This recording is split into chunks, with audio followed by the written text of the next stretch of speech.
कीर्तन में भाग लेते हैं। बहुत बहुत धन्यवाद एकदम।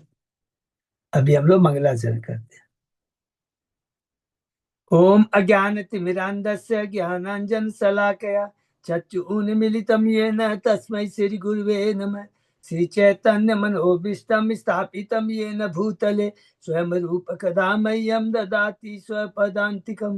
वन्देऽहं श्री गुरु श्री युगपद कमलं श्री गुरु वैष्णवांच च श्री रूपं साग्रजातं सहगण रघुनाथं वितं तं सजीवं स्वाद्वैतं सावधूतं परिजं सहितं कृष्ण चैतन्य देवं श्री राधा कृष्ण पादान सहगण ललिता श्री विशाखा वितांत च नम ओम विष्णु पादाय कृष्ण पृष्ठाय भूतले श्रीमते भक्ति वेदांत स्वामिन इति नामिने नमस्ते सारस्वती देवे गौरवाणी प्रचारिणे निर्विशेषा शून्यवादी पाश्चात्य देश तारिणे वाञ्छा कल्पतरुभ्यस्य कृपा सिन्धुभ्येव च पतितानां पावनेभ्यो वैष्णवेभ्यो नमो नमः।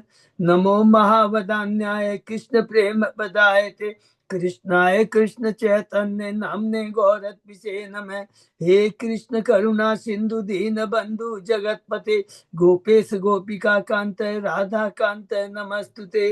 तप्त कांचन गौरांगी राधे बिंदाबनेश्वरी विश्वानुसुते देवी प्रणमामि हरिप्रिये नीलांचल निवासाय नित्याय परमात्मने बलभद्र सुभद्रायां जगन्नाथाय ते नमः। जय श्री कृष्ण चैतन्य प्रभु नित्यानंद श्री अद्वैत गदाधर श्रीवासादि गौर भक्त बिंद मुखम करोति वाचालम पंगु लंघे गिम यत्कृपातमहं वंदे श्री गुरुम दीनतारिणम परमानंद माधवम श्री चैतन्येश्वरम।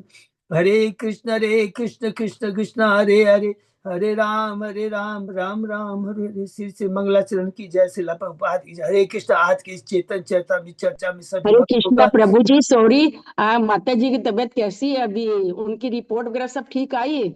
नहीं माता जी तबीयत ठीक नहीं है अभी। जस्ट डॉक्टर को फिर ले जाना पड़ेगा तो फिर ले जाना पड़ेगा? तो उनकी पता रिपोर्ट वगैरह ठीक है ना प्रभु? रिपोर्ट तो सही है पर पता नहीं लग रहा। वो 5 दिन से 4 दिन से उठ नहीं पा रही एकदम हाँ, खाली। वही हम देख रहे हैं, फोन कर रहे हाँ हैं, उठ नहीं पा रही हैं, हाँ बहुत ये चिंता हो गई है देखते हैं प्रभु। सब भक्त लोग का है ना इसीलिए तो ब्लेसिंग से देखते हैं नहीं तो हो नहीं, सकता है। चिंता हो रही है प्रभु, ठीक से दिखलाइए, हाँ उनको हाँ एकदम चिंता आप लोग होती एकदम है। चिंता जब भक्त लोग है ना तो कोई चिंता ही नहीं है भक्त लोग हाँ करे। हाँ, इसीलिए। ठीक है ना भाई। हरे हरे कृष्णा। हरे कृष्णा। सब भक्तों को बहुत बहुत धन्यवाद। तो हम लोग भगवान राधा गोविंद परम वैष्णव गुरु आचार्य की असीम कृपा से हम सब भक्त लोग मिलकर श्री चेतन चरितमृत के ऊपर चर्चा कर पा रहे हैं। ये वास्तव हमारा बहुत बड़ा सौभाग्य है। आज हम लोग चेष्टा करेंगे अच्युत जदात्म प्रभु जी हुआ तो हम लोग मध्य लीला में प्रवेश करने का चेष्टा करेंगे और सबके पास में जरूर होगी। तो हम लोग बहुत ही इंपॉर्टेंट है। तो अभी तक हम लोग अभी चेतन चेतना के 17वां अध्याय लास्टवा जो अध्याय है उसके अंतिम पड़ाव में है हम लोग चर्चा कर रहे हैं। और उसके पहले हम लोगों ने जो भी चर्चा की यद्यपि यद्यपि अभी हम लोग देंगे कृष्णदास के विराज गोस्वामी पूरा रिपीट करेंगे कि एक एक चैप्टर में हमने क्या क्या पढ़ा। तो फिर भी हम लोग बहुत फास्ट हम लोग उसको टच करते हुए निकलते हैं कि शुरू होता है। सबसे इंपॉर्टेंट चीज याद रखना कि पहले अध्याय से 7वां अध्याय पूरा तत्व से भरा हुआ है। 14 मंगलाचरण के श्लोक है जिनका पूरा वर्णन ये 7 अध्याय में है। 6 श्लोक है चैतन्य तत्व के ऊपर और 1 अध्याय से 4 अध्याय के अंदर में है। 6 श्लोक 4 अध्याय चैतन्य तत्व के ऊपर में। प्रथम अध्याय के अंदर में है कृष्ण राज गोस्वामी गुरु भक्त ईश्वर भगवान के अवतार भगवान के अंश भगवान की शक्तियों को उसको प्रणाम करते हैं और बहुत डिटेल में हमें वो बताते हैं गुरु तत्व के बारे में भक्त के बारे में ईश्वर के बारे में भगवान के अंश के बारे में भगवान की शक्तियों के बारे में। दूसरे अध्याय में हमने पढ़ा है पूरा ईश्वर तत्व चैतन्य तत्व है जिसको प्रभास श्लोक भी बोलते भागवतम में बोला माने पूरा हार्ट है पूरा भागवतम। क्या श्लोक है? जब भी कोई आपसे पूछेगा क्या है एते चांस कला पुंस कृष्णस्तु भगवान स्वयं बदंती तत्वद तत्तम यत दान अध्यय। ये दूसरे अध्याय में हमने पढ़ा। तीसरे अध्याय के अंदर में हमने पढ़ा भगवान के अवतार के बाही कारण। चौथे अध्याय में हमने पढ़ा चैतन्य महाप्रभु के अवतार के अंतरंग कारण। तो भाई कारण तो बहुत सिंपल सबको समझ में आ गया। कृष्ण प्रेम प्रदान करना चाहते थे नंबर 2 नंबर 1 नंबर 2 हर युग का अपना धर्म होता है, तो कलयुग का धर्म हरिनाम संकीर्तन, उसको स्थापित करना चाहते हैं। और तीसरा था कि अद्वैताचार्य की हुंकार को सुनकर आते हैं। और चौथे अध्याय के अंदर में अंतरंगारण क्या है, कृष्ण जानना चाहते हैं। ये बहुत इंपॉर्टेंट है कि मेरी भक्ति, राधा रानी की भक्ति कैसी है, नंबर वन। मेरे में ऐसा क्या जो राधा रानी के प्रति आकर्षित होती है, नंबर टू। और मेरी भक्ति कर करके राधा रानी को क्या दिव्य आनंद मिलता है, माने मेरी भक्ति इतनी माना, ये बहुत इंपॉर्टेंट तत्व है।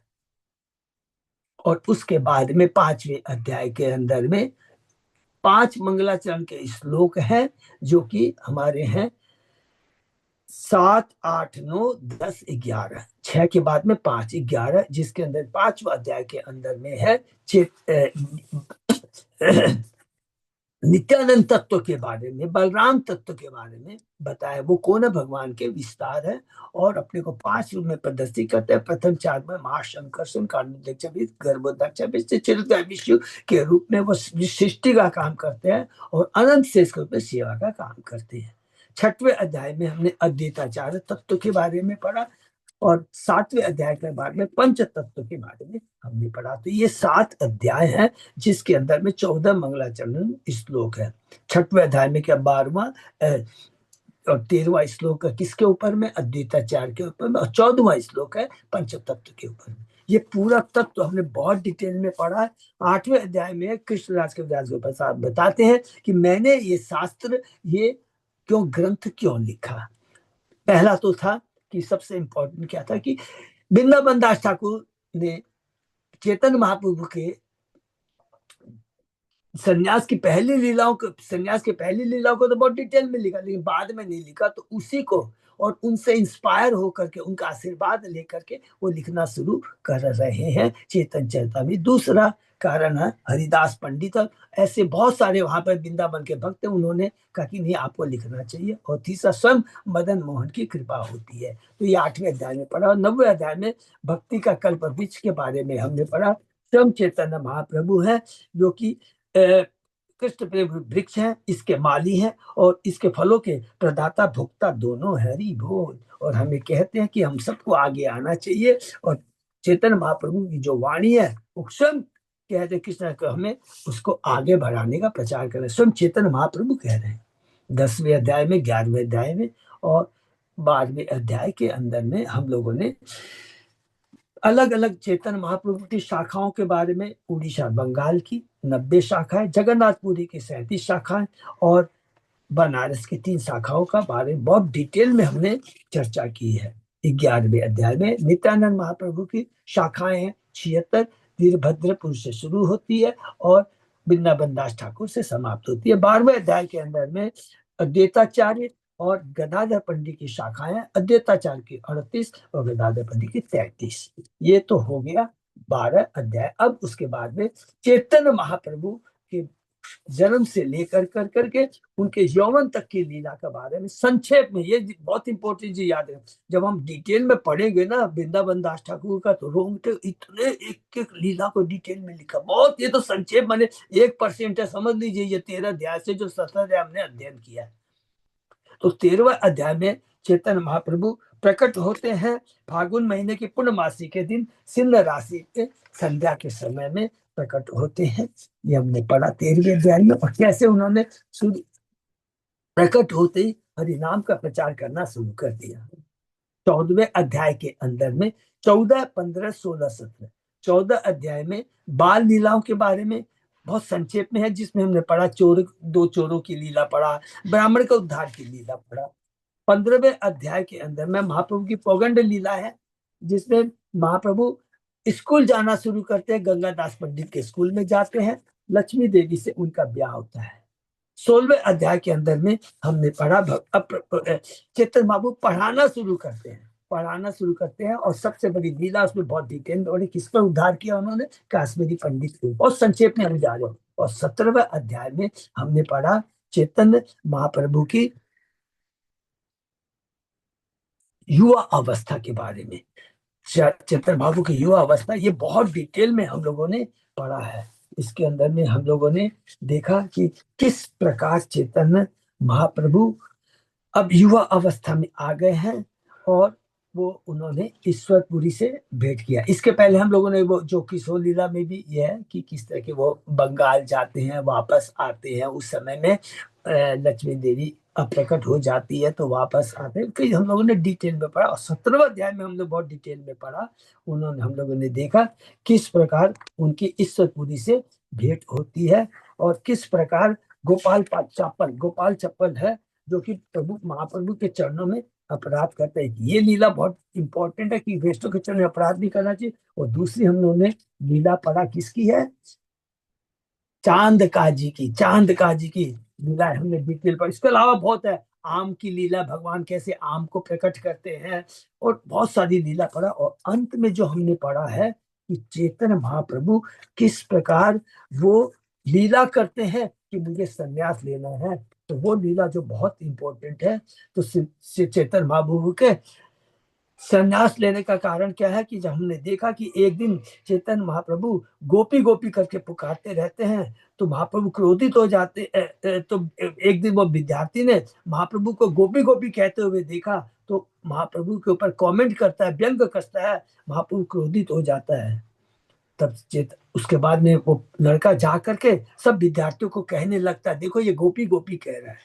और यहाँ पर फिर महाप्रभु कहते हैं, सर्वज्ञ होने के नाते श्री चैतन्य महाप्रभु इन विद्यार्थियों की दुर्गति समझ गए और सोचने लगे, यदि मैं इन्हें भक्ति के लिए प्रेरित न करूं तो मेरे प्रति इनका अपराध होगा और ये नरक में जाएंगे। इसलिए मुझे इन सभी पतित आत्माओं का अवश्य उद्धार करना चाहिए जो मेरी निंदा करते हैं और मुझे नमस्कार नहीं करते। ये बहुत इंपॉर्टेंट है। मैं संन्यास आश्रम स्वीकार करूंगा क्योंकि इस प्रकार लोग मुझे सन्यासी जानकर नमस्कार करेंगे। नमस्कार करने से उनके सारे पाप कर्मों के फल दूर हो जाएंगे। फिर मेरी कृपा से उनके शुद्ध हृदय में भक्ति जागृत होगी। हरि बोल।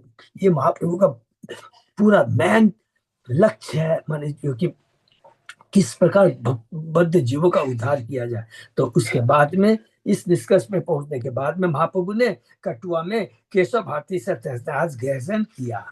और ये थोड़ा इतना बहुत इंपॉर्टेंट है। उस दिन से महाप्रभु का नाम क्या हो गया, श्री कृष्ण चैतन्य पड़ गया। पहले क्या नाम था, निमाई पंडित था। और उस समय में हम लोगों ने देखा 3 जन उनके साथ में थे। ये थोड़ा नोट करके रखेंगे। जब वो कौन कौन थे, नित्यानंद प्रभु थे, चंद्रशेखर आचार्य थे और मुकुंद दत्त उनके साथ में थे। अब उनका संन्यास हो चुका है। उसके बाद में कृष्णराज कविराज गोस्वामी ने बहुत संक्षेप में बस रिपीट कर रहे हैं थोड़ा सा किस प्रकार भगवान श्री कृष्ण की वृंदावन की लीलाओं के सब बारे में हम लोग चर्चा कर रहे हैं और बस समाप्ति की ओर हम लोग जा रहे हैं। उसके बाद में हम लोग मध्य लीला में प्रवेश करेंगे। तो आज हम जब भी तक हमने जो चर्चा की और जो थोड़ा बहुत बाकी रह गया सत्य अध्याय में उसको हम लोग थोड़ा सा समाप्त करके आगे बढ़ेंगे। ठीक है। ओम नमो भगवते वासुदेवाय। ओम नमो भगवते वासुदेवाय। ओम नमो भगवते वासुदेवाय। चैतन्य चरितमृत आदि लीला अध्याय 17 श्लोक नंबर 298। बहुत बहुत धन्यवाद अच्युत जयदास प्रभु। हम लोग आगे बढ़ते हैं। अद्वैत आचार्य गोसाई भक्त अवतार कृष्ण अवतार या केला भक्ति प्रचार। श्री अद्वैताचार्य प्रभु एक भक्त के अवतार रूप में प्रकट हुए। वे कृष्ण की श्रेणी में है किंतु वे इस धरा पर भक्ति के प्रचार करने के लिए अवतरित हुए। एक ही हमने किसके बारे कब पढ़ा है, 6वें अध्याय में अद्वैताचार्य के बारे में पढ़ा है। अद्वैत आचार्य वो भगवान से अभिन्न है, विष्णु तत्व है, लेकिन उनका भाव क्या है, दास्य भाव है कि भगवान को मदद करने में, हरि नाम का प्रचार करने में, भक्ति का प्रचार करने के लिए वो अवतरित हुई है। शक्य दास्य दुही भाव सहज ताहार कबू प्रभु करंतार गुरु व्यवहार। उनके सहज भाव तथा सदा सख्य तथा दास भाव के स्तर पर होते थे किंतु महाप्रभु कभी कभी उनके साथ अपने आध्यात्मिक गुरु जैसा व्यवहार करते थे। उनका अपना भाव क्या था कि दास्य भाव था, लेकिन वो है कौन, वो हम लोगों ने माधवेंद्रपुर हमने पढ़ा है ना। कृष्ण चैतन्य महाप्रभु के गुरु कौन है, ईश्वरपुर। ईश्वरपुर के गुरु कौन है, माधवेंद्रपुर। सोचिए, और उनके समकालीन है ये अद्वैताचार्य, इसलिए उनको बहुत सम्मान देते थे महाप्रभु। लेकिन अद्वैताचार्य जानते थे कि कृष्ण ही सब कुछ है, चेतन महाप्रभु ही सब कुछ है। और हमारे प्रभु का उद्देश्य क्या है कि हरिनाम का प्रचार करना था, इसलिए वो दास्य भाव में हमेशा रहते थे। कौन? अद्वैताचार्य। श्रीवासादि जौत महाप्रभु भक्तगण निज निज भावे करे ने चैतन्य सेवन। श्री चेतन महाप्रभु के सभी भक्तगण जिनमें श्रीवास ठाकुर प्रमुख है, अपनी अपनी भावपूर्ण मनोदशा महाप्रभु की सेवा करते हैं। तो भक्तों में प्रमुख कौन है? श्रीवास है। तो बहुत सिंपल है भक्त में। तो बाकी तो कौन है? माने वो तो शक्ति है, गदाधर तो भगवान की शक्ति है। और बाकी तो भगवान माने कौन है? सब विष्णु तत्व है, नित्यानंद, अद्वैताचार्य और स्वयं कृष्ण। तो भक्त में कौन है? श्रीवास है। श्रीवास कौन है? सबको मालूम है ना, नारद मुनि। नारद मुनि है। पंडित गोसाई आदि जार जे रस से रस प्रभु हो न तार बस। महाप्रभु के सारे निजी पार्षद यथा गदाधर पंडित, स्वरूप दामोदर, रामानंद राय तथा रूप गोस्वामी आदि 6 गोस्वामी अपने अपने दिव्य रसों में स्थित है। इस महाप्रभु विभिन्न दिव्य रसों के वशीभूत हो जाते हैं। इस श्लोक 296 से 301 में श्री नित्यानंद तथा श्री अद्वैत प्रभु तथा अन्य के भक्ति भाव का पूर्ण वर्णन हुआ है। ऐसी व्यक्तिगत भक्ति का वर्णन गौर गणोदेश दीपिका में श्लोक 11-16 में हुआ है, जिसमें कहा गया यद्यपि श्री चेतन बाबू भक्त रूप में प्रकट हुए, किंतु वे नंद महाराज के पुत्र ही थे। इसी तरह यद्यपि श्री नित्यानंद प्रभु चेतन बाबू के सहायक रूप में प्रकट, किंतु वे हलधर बलदेव का अतिरिक्त अन्य कोई न थे। और यही बलदेव भगवान की अलग अलग लीला हम लोग जो भागवतम में सुन रहे हैं, द्वारका की लीला में बहुत सुनेंगे हम लोग है उनकी। अद्वैत आचार्य आध्यात्मिक जगत में सदाशिव के अवतार। हरि बोल। श्रीवास ठाकुर आदि जितने भक्तगण है महाप्रभु की तटस्था शक्ति है, जबकि गदाधर पंडित अन्य भक्त उनकी अंतरंगा शक्ति की अभिव्यक्ति। हरि बोल। श्री चैतन्य महाप्रभु अद्वैत प्रभु तथा नित्यानंद प्रभु विष्णु तत्व श्रेणी में आते हैं, जो कि हम लोगों ने कई बार रिपीट करके चुका है। किंतु चूंकि श्री चेतन करुणा के सागर है, अतः वे महाप्रभु कहे जाते हैं, जबकि नित्यानंद तथा अद्वैत को जो महाप्रभु के 2 सहायक महापुरुष है, वे प्रभु कहलाते हैं और बाकी 2 को महाप्रभु कहते हैं। इस तरह 2 प्रभु और 1 महाप्रभु है। गदाधर स्वामी आदर्श ब्राह्मण गुरु के प्रतिनिधि स्वरूप है। श्रीवास ठाकुर आदर्श ब्राह्मण भक्त है। ये 5 पंचतत्व कहलाते हैं, जो कि हम लोगों ने 7वें अध्याय के अंदर में इसको बहुत डिटेल में पढ़ा है। प्रभु, महाप्रभु, विष्णु तत्व है, वो भक्त हैं, और वो शक्ति है गदाधर पंडित। सब रिपीट कर रहे हैं। यह श्याम बंसी मुख गोप बिलासी, यह गौर कबू द्विज कबू तो सन्यासी। कृष्ण लीला में भगवान का वर्ण सांवला है। वे बंसी बजाते हुए ग्वाल बाल की तरह आनंदमग्न रहते हैं। अब वही व्यक्ति गौड़ वर्ण धारण करके कभी ब्राह्मण के रूप में लीला करते हैं, तो कभी सन्यासी के रूप में। हरि बोल। अतः आपने प्रभु गोपी भाव धोरी, ब्रजेंद्र नंद कहे प्राणनाथ कोरी। इसलिए स्वयं भगवान गोपी भाव धारण करके अब नंद महाराज के पुत्र को हे मेरे प्राणनाथ, हे मेरे प्रियपति कहकर संबोधित करते हैं। से ही कृष्ण से ही गोपी परम विरोध, अचिंत चरित्र प्रभु अति सुदुर्बोध। वे कृष्ण है। हरि बोल। फिर भी उन्होंने गोपी भाव धारण किया है, ऐसा क्यों है? यही तो भगवान का चिंत चरित्र है, जिसे समझ पाना अत्यंत कठिन है। भक्त का रूप धारण किया है, गोपी का भाव का समझ के नहीं। गोपी भाव मतलब राधा रानी का कांति और राधा रानी का भाव, वो उन्होंने करके। लेकिन है कृष्ण, ये याद रखना, वो राधा रानी नहीं है। श्री कृष्ण ने राधा रानी की कांति और उनका भाव लेकर के प्रकट हुए हैं। श्री कृष्ण विरह कृष्ण। जगन्नाथ भगवान कौन है? राधा विरह कृष्ण। लेकिन चेतन महाप्रभु कौन है? कृष्ण विरह कृष्ण। ये याद रखना हमको। और जगन्नाथ भगवान को राधा विरह कृष्ण क्यों कहते हैं? क्योंकि उनका रूप ऐसा हुआ कि रोहिणी माता जी से अपनी बाल लीला सुन कर करके वो क्या है, माने रोहिणी से अपनी बाल लीला का मतलब राधा रानी की भक्ति के बारे में सुन करके उनके विरह भाव आ जाता है राधा के रानी के। इसलिए राधा विरह कृष्ण है जगन्नाथ भगवान।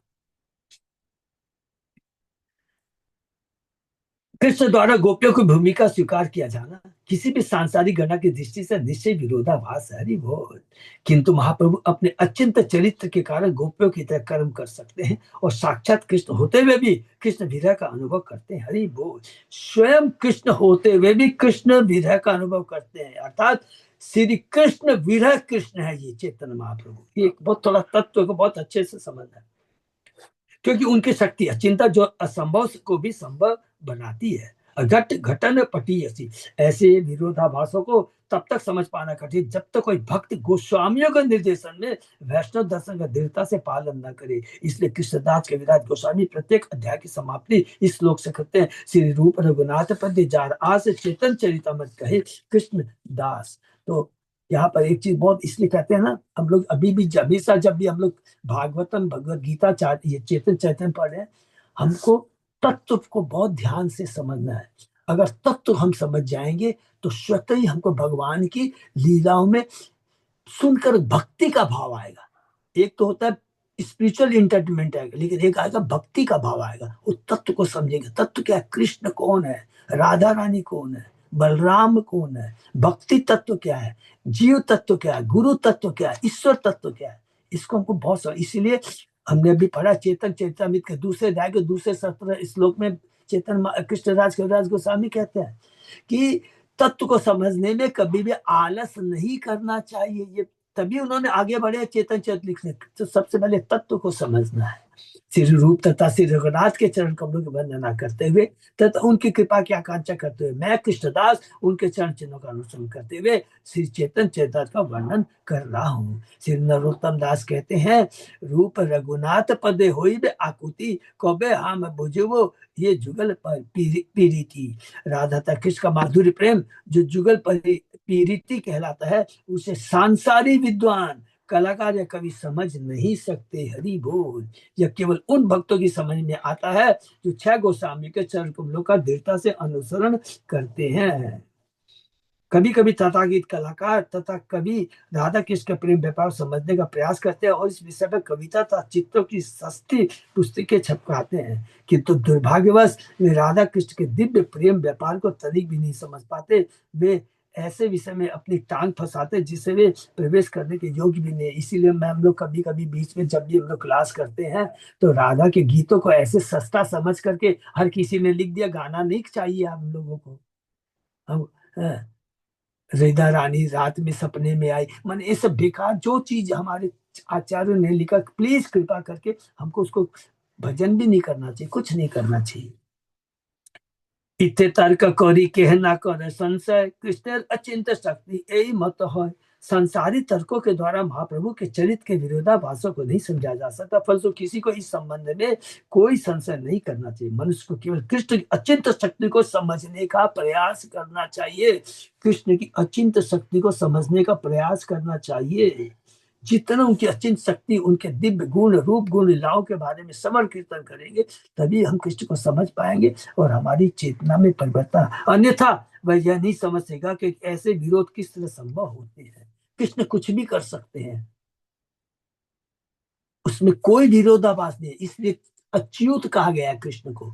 वो ऐसे ऐसी लीलाएं करते हैं, उनके दिव्य गुणों के कंपैरिजन में लगेगा अरे कृष्ण ऐसा कर सकते हैं क्या, अरे कृष्ण भगवान कैसे हो सकते हैं। ग्वाल बालों का अपना ग्वाल बाल अपना मुंह का जूठा निकाल करके पहले टेस्ट करते हैं कि चीज कैसा है, उसके बाद कृष्ण को खिलाते हैं। तो ब्रह्मा जी का माथा चकर आ जाता है, अरे ये कृष्ण हो ही नहीं सकता, एक कृष्ण कर ही नहीं सकते हैं। जो ब्रह्मांड के स्वामी सृष्टि पालन संहार करता है, जगत पालन करता है, वो ऐसा क्यों कर सकता। तो भगवान की लीला अपरम है। अचिंत अद्भुत कृष्ण चैतन्य विहार चित्र भाव चित्र गुण चित्र विहार। श्री कृष्ण चैतन्य महाप्रभु की लीलाएं अचिंत तथा अद्भुत है। उनका भाव अद्भुत है, उनके गुण अद्भुत है और उनका व्यवहार अद्भुत है। हरि बोल। ये देखिए कृष्णदास कविराज ने बता दिया है कि कृष्ण कौन है। तर्क ही ना ही माने जे ही दुराचार कुंभिपा के पचेता ना ही कभी निस्तार। हरि बोल। यदि कोई व्यक्ति इन संसारी तर्कों में उलझा रहता है और इसे स्वीकार नहीं करता, वह कुंभिपाक नरक में तेल में उबलता रहता है, उसका उद्धार नहीं होता है। कभी भी ये मन में खुद के आईना ही नहीं चाहिए कि अरे कृष्ण ऐसा कर सकते हैं? ये सब तो क्या अतिशयोक्ति है। जो बड़े बड़े लोग विद्वान से है ना, सो कॉल्ड इस तरह का करते हैं, बहुत बड़ा अपराध है, उनके बगल में नहीं बैठना चाहिए। कुंभी पाक एक प्रकार का नरक है, जिसका वर्णन श्रीमद भगवद गीता के हम लोगों ने 5वें अध्याय के 26 5वें कैंटो के 26वें अध्याय के 13वें श्लोक में मिलता है। क्योंकि 2 अध्याय हमने पढ़े थे कैंटो 5 के अंदर में, जिसमें 28 की 26 नरकों का वर्णन है। उसमें कहा गया कि जो व्यक्ति जीवधारी पक्षियों तथा जंगली जानवरों की अग्नि में पकाकर जीव का स्वाद पूरा करता है, उसे मृत्यु के बाद यमराज के समक्ष लाया जाता है और कुंभी पाक नरक का दंड दिया जाता है। वहां उसे कुंभी पाक नामक उबलते तेल में डाल दिया जाता है, जिससे किसी को छुटकारा नहीं है। कुंभी पाक उन व्यक्तियों के लिए जो व्यर्थ ईर्ष्यालु है, जो लोग श्री चेतन बाबू के कार्यकलापों से ईर्ष्या करते हैं, उन्हें इसी नरक का दंड मिलता है। ये देखिए प्रभुपाद जी तात्पर्य में ये बात लिख रहे हैं, बहुत इंपॉर्टेंट बात है। अचिंत्य खलु जे भावन तान तर्केण योजयेत प्रकृतिभ्य परम यच्च तत् अचिंत्यस्य लक्षणम।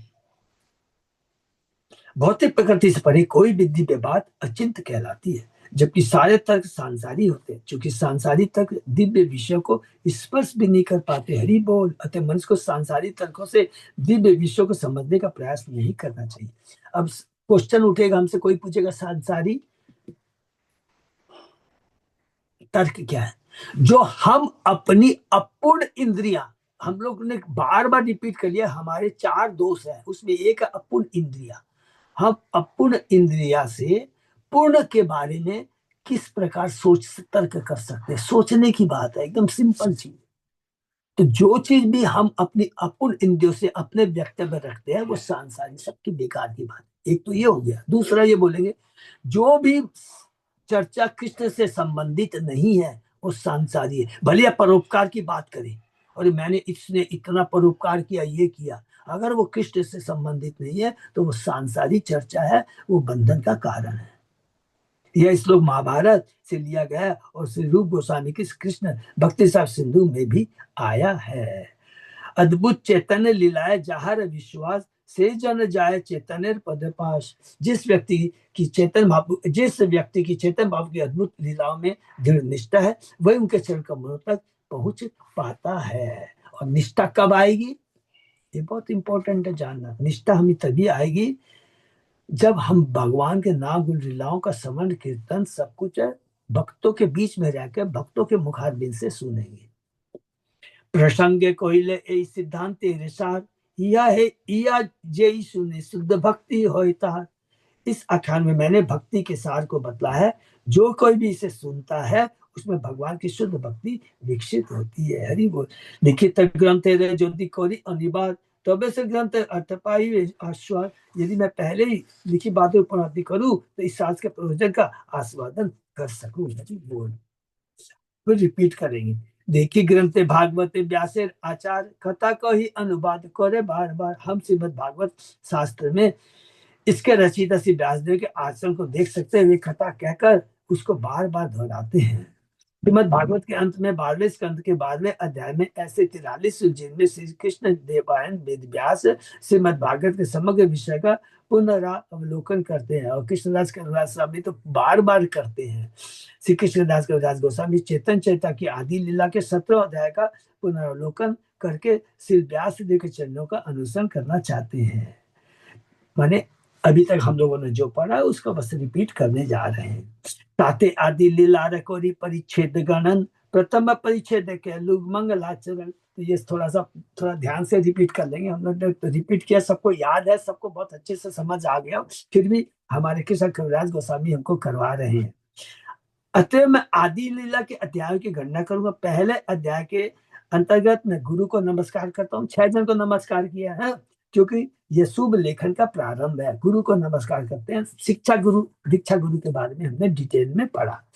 द्वितीय परिच्छेद चैतन्य तत्व निरूपण स्वयं भगवान जी ब्रजेंद्र नंदन। दूसरे अध्याय में श्री चैतन्य महाप्रभु के तत्व की व्याख्या की गई है। ये महाराज नंद के पुत्र पूर्ण पुरुषोत्तम भगवान कृष्ण। तो फिर से रिपीट कर लेते हैं। तो चेतन तत्व क्या? 1-2 श्लोक, बस 3 श्लोक याद रखिएगा। एते चांस के लाभ पुस्तक कृष्णस्तु भगवान से। दूसरा ईश्वर परम कृष्ण सच्चिदानंद अनादि आदि गोविंद सर्व कारण कारण। तीसरा वदंती तत्वद तत्व यत ज्ञान। तो वदंती तत्वद तत्व और एते चांस मतलब भागवतम का श्लोक है, और ईश्वर परम कृष्ण सच्चिदानंद विग्रह ये ब्रह्म संहिता का श्लोक है। पूरा का पूरा इन्हीं श्लोक के ऊपर दूसरे अध्याय में हमने पढ़ा है। तेहो चैतन्य कृष्ण सचिर नंद तृतीय परिच्छेद जन्म में सामान्य कारण श्री कृष्ण चैतन्य महाप्रभु जो स्वयं कृष्ण है, अब माता सची के पुत्र रूप में प्रकट हुए हैं। तृतीय अध्याय में उनके प्राकट्य के सामान्य कारण का वर्णन है। माने चैतन्य महाप्रभु के अवतार के बाह्य कारण तीन हमने पढ़े हैं। तही मध्य प्रेम दान विशेष कारण जुग धर्म कृष्ण नाम प्रेम प्रचारण। तीसरे अध्याय में भगवत प्रेम के वितरण का विशेष वर्णन हुआ, जो तीन कार्य में से एक है। इसमें युग धर्म का भी वर्णन है। हर युग अपना अपना धर्म होता है जो भगवान कृष्ण के पवित्र नाम का सहजता से वितरण और उनसे प्रेम करने की विधि का प्रचार करता है। और तीसरा क्या है? अद्वैताचार की हुंकार। चतुर कहिलो जन मेरे मूल प्रयोजन समाधुर्य प्रेमानंद रस आस्वादन। चौथे अध्याय में उनके प्राकट्य के प्रमुख कारण का वर्णन है, जो उन्हीं की दिव्य प्रेमा भक्ति तथा उनके माधुर्य के रस का आस्वादन करने के लिए है। भगवान राधा रानी की भक्ति कैसी है? मेरे में ऐसे क्या गुण है जिसके प्रति राधा रानी आकर्षित होती है और मेरी भक्ति करके राधा रानी को क्यों आनंद मिलता है। अध्याय 4 का अंतरंग कारण भगवान के आने का। पंचम में श्री नित्यानंद तत्व निरूपण। नित्यानंद है राम रोहिणी नंदन। 5वें अध्याय में श्री नित्यानंद प्रभु के तत्व का वर्णन होता है कि एक चीज को याद रखें, बार बार रिपीट कर तत्व का हमने वर्णन किया। 14 जो मंगलाचरण के श्लोक में पूरे तत्व का वर्णन हुआ है। तो 7 से लेकर 11 श्लोक अध्याय 5 में नित्यानंद तत्व का वर्णन हुआ। षष्ठ परिच्छेद अद्वैत तत्व विचार। अद्वैत आचार्य महाविष्णु अवतार। 6ठे अध्याय में अद्वैताचार्य के तत्व पर विचार किया गया है। ये महाविष्णु के अवतार है। सप्तम परिच्छेद पंच तत्व आख्यान। पंच तत्व में लीजिए चकेला प्रेमदान। 7वें अध्याय में पंच तत्व श्री चेतन महाप्रभु नित्यानंद प्रभु अद्वैत गदा श्रीवास का वर्णन, ये सभी भगवत प्रेम का सर्वत प्रचार करने के संदिग्ध हैं। अष्टम में चेतन लीला वर्ण कारण एक कृष्ण नाम मेरे महामहिमा कथन। 8वें अध्याय में किसा कवि से मैंने ये ग्रंथ क्यों लिखा उसका कारण बताते हैं। 8वें अध्याय में मैं श्री चैतन्य महाप्रभु लीलाओं का वर्णन किए जाने का कारण दिया गया है। इसमें कृष्ण नाम की महानता का भी वर्णन हुआ है। नवमित भक्ति कल्प वृक्ष वर्णन श्री चैतन्य मालिक वृक्ष आरोपण। 9वें अध्याय में भक्ति रूपी कल्प वृक्ष का वर्णन में कि चेतन महाप्रभु सभी शुद्ध ने इस वृक्ष का आरोपण किया, इसी के माली बने और उस मालिक ने जो ये वृक्ष को सींचा उससे जो फल मिले हरिनाम का जो फल है उसको वितरण किया पूरे ब्रह्मांड में पूरे विश्व में। 9वें अध्याय में भक्ति रूपी कल्प वर्णन श्री चैतन्य महाप्रभु स्वयं माली है जिन्होंने इसका आरोपण किया। 10वें मूल स्कंद शाखा दिगणन सर्व शाखा गण है 6 फल वितरण। 10वें अध्याय में मुख्य तने की शाखा उपशाखाओं एवं उनके फलों के वितरण का वर्णन हुआ है। कौन के? चेतन महाप्रभु के हैं शाखा उपशाखाओं का। बंगाल उड़ीसा का, जगन्नाथपुरी का और तीसरा बनारस का। हमने अभी जस्ट रिपीट किया। एकादशी नित्यानंद शाखा विवरण। 12 अद्वैत सिद्ध शाखा है। 11वें स्कंद में नित्यानंद की शाखा वंश का वर्णन है। 12वें अध्याय में श्री अद्वैत प्रभु तथा गदाधर प्रभु का शाखाओं का वर्णन है। त्रयोदश महापुरुष जन्म विवरण। कृष्ण नाम सहज प्रभु जन्म। 13वें अध्याय में श्री चैतन्य महाप्रभु के जन्म का वर्णन है जो कृष्ण नाम कीर्तन चलते समय हुआ। 13वें अध्याय में भगवान चैतन्य महाप्रभु का प्रकट का वर्णन। चतुर्देश बाल्य लीला कछु विवरण।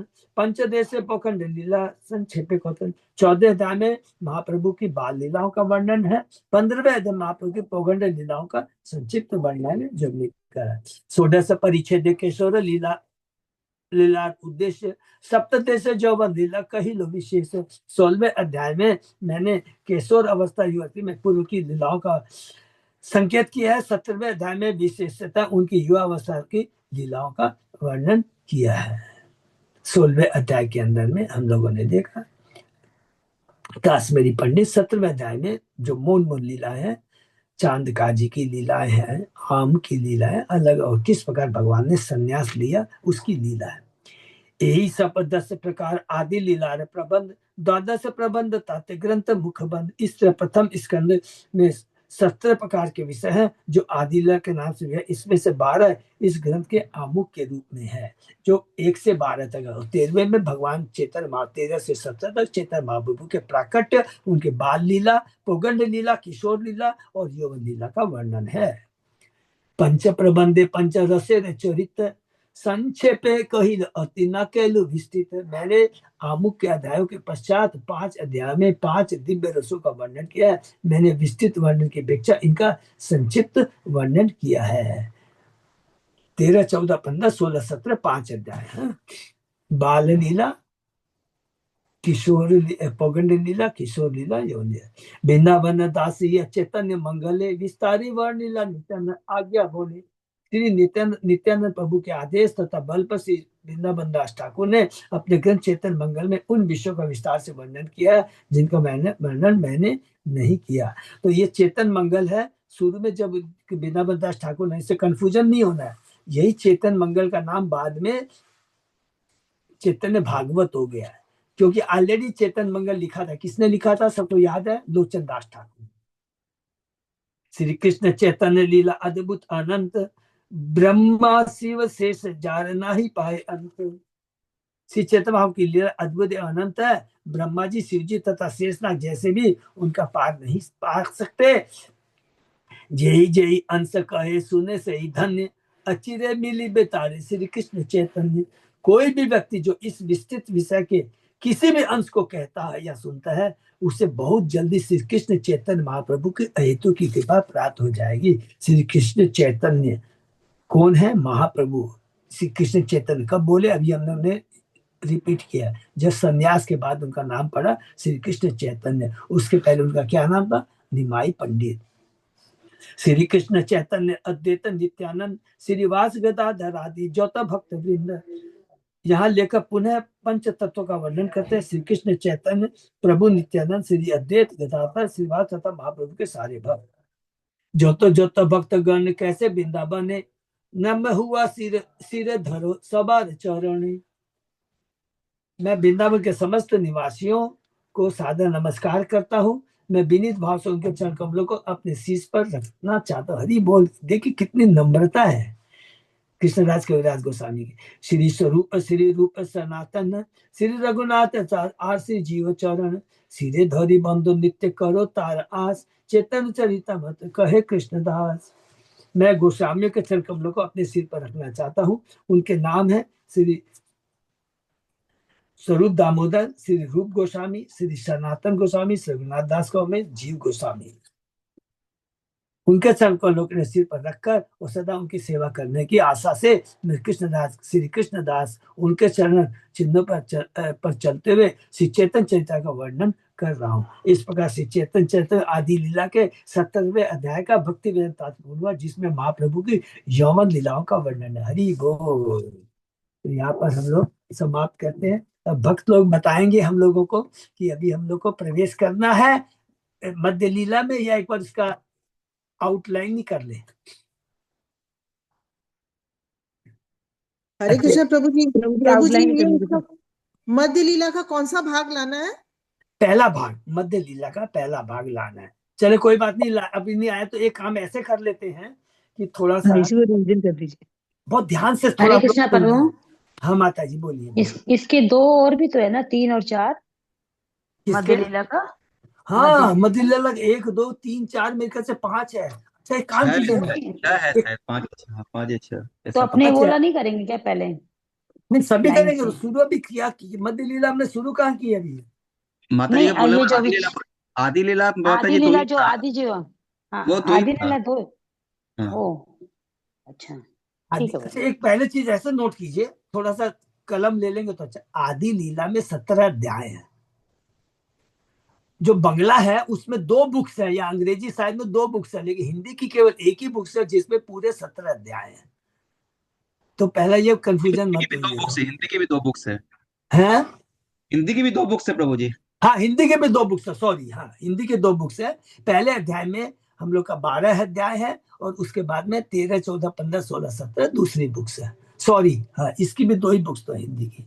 तो आदि लीला में 17 अध्याय है। 12 अध्याय तक ऐसे हम लोग लिखे। देखिए हम लोग ने बार बार रिपीट किया, सबसे इंपॉर्टेंट अप टू 7 अध्याय पहला पड़ाव है जिसमें पूरा तत्व आया है। और मैं विश्वास दिलाता हूं जब भी कोई कंफ्यूजन हो हम लोग फिर पुनः उसको पढ़ लेंगे। ये पूरा ये तत्व कहीं नहीं मिलेगा हमको जो कृष्णराज कविराज गोस्वामी ने लिख दिया है। ये है हमारे 7 अध्याय के अंदर में। फिर 8वें अध्याय में है कि भाई कृष्णराज कविराज बड़ी विनयपूर्ण कहते हैं कि मैंने ये अध्याय क्यों लिखा। 9वें अध्याय में चेतन महाप्रभु कहते हैं कि एकमात्र स्वयं कृष्ण है जो भक्ति के बीज का आरोपण खुद करते हैं। देखिए स्वयं कृष्ण, और उसी को सींचते हैं और उसके फल को डिस्ट्रीब्यूशन कर रहे हैं। और डिस्ट्रीब्यूशन कैसे कर रहे हैं? आप कोई भी युग में देख लीजिए, आपको यदि सपोज कीजिए वेद पढ़ने हैं तो वेदों का अध्ययन करना पड़ेगा। यज्ञ करने हैं तो यज्ञ के बारे में आपको सारी जानकारी होनी चाहिए, ब्राह्मण होना चाहिए, आहुति के लिए जो इंग्रेडिएंट्स होने चाहिए, सारी चीज की दरकार पड़ती है। समय काल देश हर। अच्छा सपोज कीजिए हमको कुछ शादी भी करनी है तो क्या हर किसी दिन हम शादी कर लेते हैं क्या? मुहूर्त निकालते हैं, जबकि देखिए सकाम है, मुहूर्त निकालते हैं किस दिन करना है। नहीं अभी मल मास चल रहा है, लेकिन हरि नाम कभी भी कुछ कर सकते हैं। और शादी करते हैं, ये सब करने के जब इतने मुहूर्त निकालते हैं, लेकिन हरि नाम में कुछ नहीं। ये है कृष्णराज कविराज गोस्वामी की कृपा। तीसरा चीज देखेंगे, माताओं के बारे में लिखा गया कि वो वेदों का अध्ययन नहीं कर सकती है, यज्ञ नहीं कर सकते, यज्ञ नहीं करते, ध्यान नहीं कर सकती है, लेकिन हरि नाम कोई भी कर सकता है। हम यज्ञ करते हैं तो कहां तक जाएंगे? स्वर्गलोक तक चले जाएंगे। हम ज्ञानी बन गए हैं, हम लोग ब्रह्म ज्योति तक चलेंगे। हम ध्यानी हैं तो हम लोग वो भी ब्रह्म ज्योति जाएंगे या परमात्मा का ज्ञान। लेकिन हरि नाम जिसके लिए कोई क्वालिफिकेशन कोई योग्यता नहीं है, गोलोक धाम चले जाएंगे। ये बहुत इंपॉर्टेंट चीज है। ये तो ये तत्व के बारे में पूरा बताया। और ये तत्व कहाँ का बताया है, रिपीट कर लेते हैं। 7वें अध्याय में प्रकाशानंद सरस्वती को चेतन महाप्रभु ने पूरा का पूरा, इतना बड़ा वो मायावादी है उसको स्टेब्लिश कर दिया। वेदांत, वेद का अंत जहां होता है उसको कहते हैं वेदांत। और वेद का अंत कहाँ होता है, ज्ञान का अंत कहाँ होता है? जिसने जान लिया कि कृष्ण कौन है, यही अंतिम लक्ष्य है ज्ञान। इससे बड़ा और कोई ज्ञान नहीं है, क्योंकि कृष्ण ही तो सब कुछ है। अपने माता पिता के बारे में जानकारी कर लिया, उसके बाद आपको किसी चीज की दरकार नहीं है, क्योंकि जो कुछ मिलता माता पिता से ही मिलेगा और बाकी सब व्यापारी है। ये चीज नोट करके रख लीजिए, बाकी सब व्यापारी हैं, धोखे देने वाले हैं, केवल कृष्ण ही शाश्वत माता पिता है। ये तत्व हम लोगों ने पढ़ा है 7वें अध्याय में। इसलिए जबकि देखिए 7वें अध्याय में तो 6ठे अध्याय में कि 7वें, हाँ 7वें अध्याय में, 7वें अध्याय में तो खाली पंच तत्व के बारे में जानना था, लेकिन स्पेशली कृष्णदास कविराज गोस्वामी ने ये प्रकाशन सरस्वती के बारे में बताया है ये चीज। तो ये तत्व हम लोगों ने पढ़ा, अद्वैताचार। अब तत्व को सुनेंगे तो देखिए कैसे रोंगटे खड़े हो जाएंगे। अच्छा कृष्ण सृष्टिकर्ता पालन संहार करता है, सिंपली बोलने से नहीं होगा। तो कृष्ण के अंदर में सृष्टिकर्ता पालन करता संहार करता कौन है, तुरंत दिमाग में आएगा, अरे ये तो भगवान श्री कृष्ण के जो विस्तार है। बलराम जी से जो चतुर्भुज निकलते हैं उसमें मूल संकर्षण से जो नारायण निकलते हैं, और नारायण से जो महाशंकर्षण निकलता है, और महाशंकर्षण से जो महाविष्णु या कानोदक्षाई विष्णु निकलते हैं, वो सृष्टि करते हैं। सोचिए तो कृष्ण की पोजीशन कहाँ है? खाली हम बोलते थे कृष्ण सृष्टि करता पाल, तो तत्व क्या हुआ? अरे कृष्ण स्वयं नहीं करते ये काम, सृष्टि पालन संहार करता। ये तत्व हमने पढ़ा है यहाँ पे। तत्व तो कृष्ण का बहुत ऊंचा तत्व है। अरे सारे अवतार कृष्ण से निकलते हैं, स्वयं कृष्ण से अवतार नहीं निकलते हैं। कानोदक्षाई विष्णु, गर्भोदक्षाई विष्णु, छिद्रोदक्षाई विष्णु से सारे अवतार निकलते हैं। कृष्ण की पोजीशन बहुत ऊंची है। ये सारा चीज हम लोगों ने पढ़ा अध्याय 2 के अंदर में। अध्याय 5, 2 अध्याय में पढ़ा ना कि अध्याय 2 में तो स्वयं कृष्ण को हो रहा है, और अध्याय 5 में क्या पढ़ा है?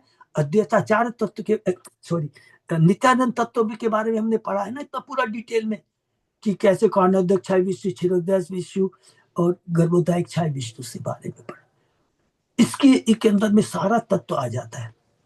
तो ये हम लोगों ने पहले अध्याय से 7वें में पढ़ा। 8वें अध्याय में कृष्णराज कविराज गोस्वामी कहते हैं मैंने ये शास्त्र क्यों लिखा, 9वें अध्याय में स्वयं कृष्ण आते हैं, ये समझना है। स्वयं कृष्ण आकर के भक्ति का वृक्ष का आरोपण करते हैं। और 10वें 11वें 12वें में चेतन महाप्रभु क्या बोलना चाहते हैं, बहुत इंपॉर्टेंट चीज है। हमसे पूछे जाएगा, हम लोग से पूछा जाएगा कि इतना 10 11 12 अध्याय में इतनी शाखाओं के बारे में क्या लिखा है। तो यहाँ चेतन महाप्रभु भगवान ये बताना चाहते हैं कि भक्ति का प्रचार करने के लिए भक्तों की बहुत दरकार है, एक से नहीं होगा, इसलिए हम सब लोगों को मिलकर करना पड़ेगा। और इसीलिए देखिए चेतन बाबू ने स्टेब्लिश किया हम लोगों को। और ये जितने भी हम लोग शाखाओं के बारे में पढ़ा, अब मध्य लीला में हम लोग पढ़ने जाएंगे। तो ये खत्म होने के बाद में 13 14 15 16 17 में भगवान के सिंपली अवतार के, ये बहुत समरी है 13 से 15, इसको 13 से 17 बहुत छोटा है, क्योंकि वृंदावन दास ठाकुर ने बहुत डिटेल में ऑलरेडी लिख चुके हैं। क्या क्या पढ़ा है फिर से, भगवान का जन्म है बहुत छोटे से में 13वें अध्याय में, 14 अध्याय में उनकी बाल लीलाओं का वर्णन है, 15वें अध्याय में उनकी पोगंड बाल लीला का मतलब क्या हुआ, 1 से 5 वर्ष हो गया, पोगंड लीला का मतलब हो गया 5 से 10 हो गया, किशोर लीला क्या हो गई 11 से 15, और यौवन लीला 15 के बाद की लीला। तो जब भगवान यौवन में पहुंचते तब वो संन्यास ले लेते। क्लियर है ना। अब भगवान संन्यास ले चुके हैं, मध्य लीला में प्रवेश करें। तो समय है तो थोड़ा सा हम लोग रिपीट कर सकते हैं, तब हम लोग शुरू करते हैं। लेकिन बैकग्राउंड जब हम लोग को तैयार रहेगा, बहुत इजीली हम लोग मध्य लीला में प्रवेश, जैसे मध्य लीला हमने शुरू में चर्चा किया था, चेतन महाप्रभु 48 साल तक इस धरा पर रहे। पहले 24 साल वो गृहस्थ आश्रम में रहे, जिसका वर्णन हम लोगों ने पहले अध्याय से लेकर 7वें अध्याय में वर्णन कर चुके हैं। उसके बाद में जो उनके जो संन्यास के बाद वो 24 साल इस धरा में रहे, तो उसका 2 भाग है।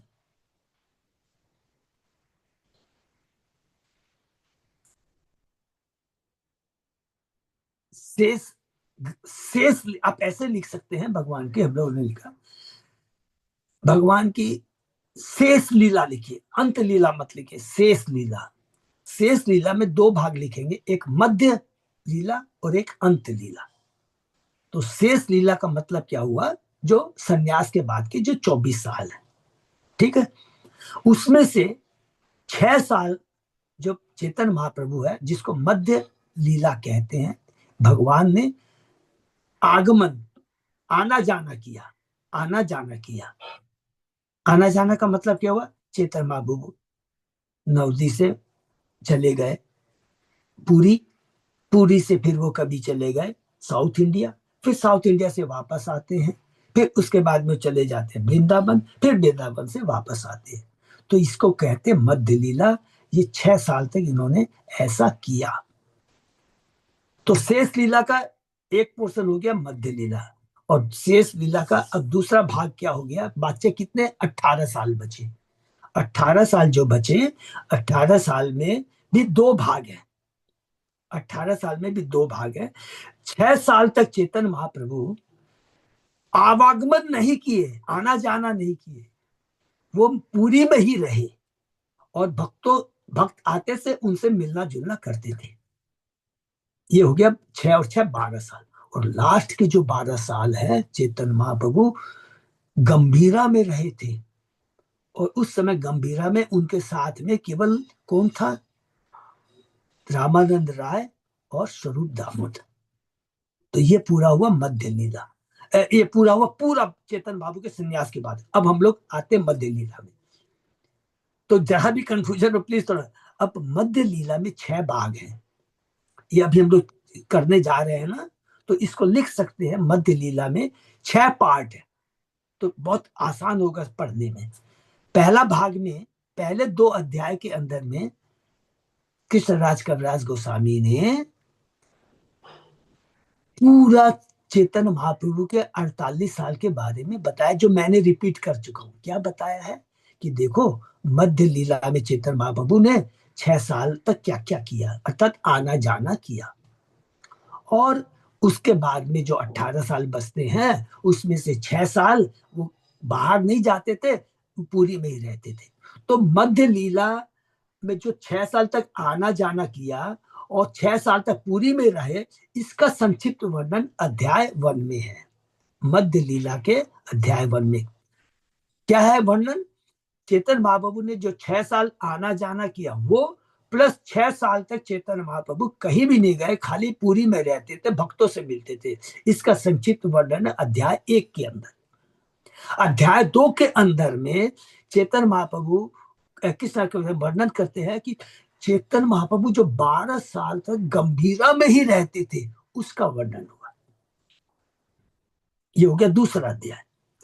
तीसरा अध्याय से लेकर 6वें अध्याय तक मध्य लीला में 25 अध्याय हैं। पहला अध्याय में मैंने बताया चेतन महाप्रभु जो 6 साल तक आना जाना करते थे उसके बारे में संक्षेप में है, और 6 साल तक चेतन महाप्रभु भक्तों से मिलते थे, खाली बंगाल से उड़ीसा उतरते थे, उसका वर्णन है पहले अध्याय। उसके बाद में 12 अध्याय जो गंभीरा में रहते थे उसका वर्णन है अध्याय 2 के अंदर। अब आते हैं अध्याय 3 से लेकर 6। अध्याय 3 से 6 में किस चीज का वर्णन है? जैसे ही चेतन महाप्रभु चलते हैं नवद्वीप से और पहुंचते कहाँ है? पुरी। तो नवद्वीप से चल के पूरी पहुंचते हैं, उसमें क्या क्या लीलाएं होती है, कैसे पहुंचते, उसका वर्णन है तीसरे अध्याय से लेकर के 6ठे अध्याय के अंदर में। फिर 7वें अध्याय से लेकर के 10वें अध्याय के अंदर में जो कि हम लोगों ने सुना कि चेतन महाप्रभु क्या करते थे, किस प्रकार वो साउथ इंडिया टूर में जाते हैं, दक्षिण भारत की यात्रा में जाते हैं, इसका वर्णन है 7वें अध्याय से लेकर के 10वें अध्याय के अंदर। उसके बाद में चेतन महाप्रभु 11 अध्याय से लेकर 15 अध्याय में जब चेतन महाप्रभु साउथ इंडिया से वापस आ जाते हैं तो उन्होंने पूरी के अंदर में कैसे रथ यात्रा बनाते थे, कैसे गुंडीचा मंदिर को सफा करते थे, इसका बहुत सुंदर वर्णन ये 11 से लेकर के 15 अध्याय के अंदर। फिर 16 अध्याय से लेकर के 18 अध्याय के अंदर में अब चेतन महाप्रभु कहा जाते हैं वृंदावन। अभी तो साउथ इंडिया घूम के आए, और उसके बाद में वृंदावन की लीलाओं का वर्णन है कि झारखंड से हो जाते, पहले वृंदावन जाना चाहते हैं, नहीं जा पाते हैं, वो भी एक लीला है। कहाँ तक जाके वापस चले आते हैं, सबको मालूम है ना। सनातन गोस्वामी रूप गोस्वामी से राम के लिए, क्या नाम जगह, राम के लिए नाम था क्या, वहां तक ही जाके वापस आ जाते हैं और उसके बाद वृंदावन जाते हैं। उसका वर्णन है 16 अध्याय से लेकर के 18 अध्याय तक। और अब जब वृंदावन से वापस आ रहे हैं, ये बहुत इंपॉर्टेंट है, जब वृंदावन से वापस आ रहे हैं तो 19 अध्याय से लेकर 25 अध्याय के अंदर में पूरा डिटेल में वर्णन की भगवान वृंदावन से वापस आ रहे हैं, 3 जन का उद्धार, माने बहुत सुंदर लीला। प्रकाशानंद सरस्वती का उद्धार करते हैं, जो कि ऑलरेडी हम 7वें अध्याय में पढ़ चुके हैं। उसके बाद में रूप गोस्वामी को शिक्षा देते हैं, सनातन गोस्वामी को शिक्षा देते हैं, उसका पूरा वर्णन है 19 अध्याय से लेकर करके पूरा 25 अध्याय। ये पूरी मध्य लीला हो गई, ठीक है ना। तो ये हम लोग शुरू करेंगे नेक्स्ट क्लास से, ये अब अच्छा रहेगा। अगर इस पर किसी का कोई प्रश्न तो पूछ सकते हैं, क्योंकि मध्य लीला पूरा हार्ट है, हार्ट जिसको बोलते हैं ना, चेतन चर्चा, जैसे हम लोग 10वें स्कंद है ना, हार्ट है।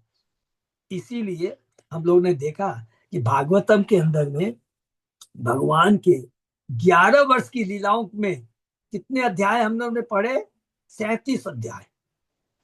90 में से 37 अध्याय केवल 11 साल की उम्र, क्योंकि इसमें गोकुल वृंदावन की लीला। सेम चीज यहाँ पर मध्य लीला के अंदर में चेतन महाप्रभु की, अरे क्या कष्ट, माने सार्वभौम प्रभु मायावादी है, उसको कैसे भक्त बना दिया। प्रकाशानंद सरस्वती, रूप गोस्वामी, और रूप गोस्वामी सनातन गोस्वामी ने जो भी बुक्स लिखी है ना, सारी की सारी यही पर चेतन महाप्रभु से शिक्षा ग्रहण करके दशासन घाट बनारस के अंदर में, प्रयागराज में रूप गोस्वामी का वर्णन किया।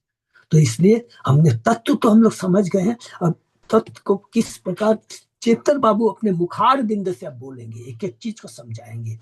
वैष्णव चंद्र के बाद में वैष्णव माने जो हरिभक्त विलास, जिसमें वैष्णव एटिक्स जो कि सनातन गोस्वामी ने लिखा है, सारी चीज सब कुछ चेतन महाप्रभु से सुनकर ही इन्होंने सारे ग्रंथ लिखे, उसके पहले कोई ग्रंथ नहीं लिखा, याद रखेंगे ना। तो ये बहुत इंपॉर्टेंट है मध्य लीला। हम लोग नेक्स्ट क्लास में प्रवेश कर सकते हैं।